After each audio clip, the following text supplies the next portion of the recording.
প্রচুর ইবাদত করলে কি জান্নাত নিশ্চিত? বনু ইসরায়েলের এক অতি ইবাদতকারী ব্যক্তি বা আবেদের এই ঘটনাটি শুনুন।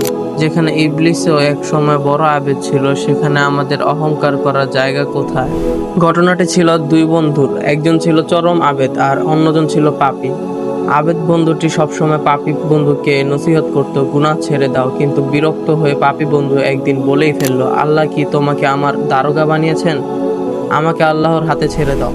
একদিন পাপী বন্ধুকে একটি জঘন্য গুনাহ করতে দেখে রাগের মাথায় আবেদ ব্যক্তিটি বলে ফেলল, আল্লাহ তোকে আর কখনোই মাফ করবেন না।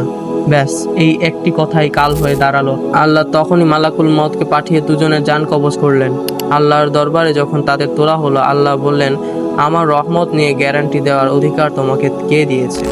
এরপর আল্লাহ সেই পাপীকে মাফ করে জান্নাতে দিলেন আর অহংকারী আবেদকে জাহান্নামে পাঠালেন। মনে রাখবেন, আপনার ইবাদত যেন আপনাকে আল্লাহর চেয়ে বড় বিচারক বানিয়ে না ফেলে।